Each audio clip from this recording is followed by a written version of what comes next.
Assalamualaikum warahmatullahi wabarakatuh. Alhamdulillahirabbil alamin. Alladzi nasta'inu ala asrofil anbiya'i wal mursalin wa ala alihi washabbihi ajmain amma ba'du. Sebelumnya, perkenalkan nama saya Elsa Sulistiani. Saya dari kelas B2 Manajemen angkatan 21. Di sini saya akan melengkapi tugas evaluasi tengah semester pendidikan agama. Arifatul Quran. Mengenal Al-Quran. Metode yang digunakan yaitu tafakkur, merupakan metode untuk lebih memudahkan mengamalkan ajaran-ajaran Al-Quran dan hadis.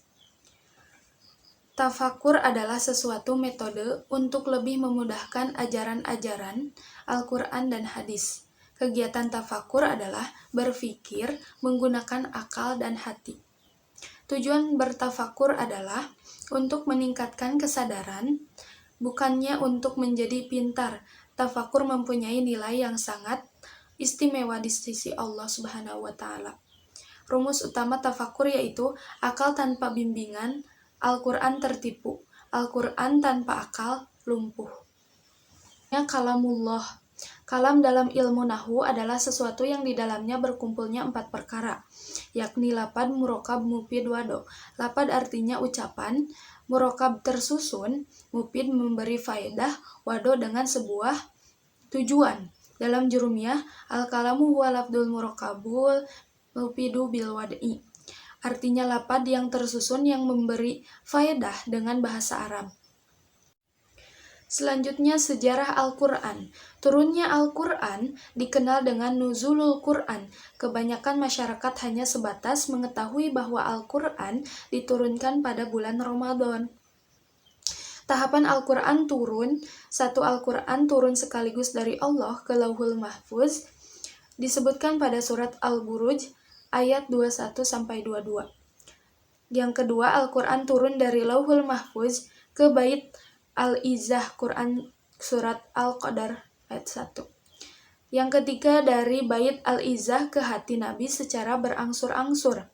Quran surat Asy-Syura 193-195. Pengumpulan Al-Quran. Dalam pemulihan Al-Quran, kita mengenal istilah Jam'u Al-Quran, pengumpulan Al-Quran. Ada dua pengertian, Al-Hifdzu dan Al-Kitabah. Selanjutnya, hikmah turun Al-Quran untuk meneguhkan hati Nabi Muhammad SAW sebagai mukjizat untuk memudahkan hafalan dan pemahaman, untuk menerapkan hukum, dan selanjutnya Al-Quran bukan rekayasa Nabi dan manusia. Asmaul Husna. Pengertian Al-Quran adalah kitab suci umat Islam yang berisi firman Allah Subhanahu wa Ta'ala yang diturunkan kepada Nabi Muhammad SAW dengan perantara malaikat Jibril untuk dibaca, dipahami, dan diamalkan sebagai petunjuk atau pedoman hidup bagi umat manusia. Sebagai kitab yang mulia, Al-Quran mempunyai nama lain yang dijelaskan dalam ayat-ayatnya. Nama lain Al-Quran diantaranya Bismillahirrahmanirrahim. Dzalikal kitabu la raiba fihi hudal lil muttaqin. Artinya, kitab Al-Quran ini tidak ada keraguan padanya, petunjuk bagi mereka yang bertakwa. Selanjutnya di sini ada materi tentang tuntutan iman kepada Al-Quran, berhubungan erat kepada Al-Quran. Ada 4, yaitu tilawah, memahami, menerapkannya, dan menjaganya. Tilawah. Seberapa dekat hubungan kita dengan Al-Quran dapat dilihat dari seberapa banyak kita membaca Al-Quran. Minimal sesudah sholat dibaca selembar, 2 lembar, atau minimal sebulan sekali khatam. Kedua, memahami. Membaca terjemah Al-Quran itu usaha minimal dalam memahami Al-Quran. Ketiga, menerapkan. Ibnu Mas'ud menggunakan cara 10 ayat demi 10 ayat disampaikan untuk dilaksanakan. Sarana untuk melatih penerapan Al-Quran dan halaqah. Keempat, menjaga. Allah telah menjaga Al-Quran dengan penjaga yang ketat. Berdakwah kepada Al-Quran.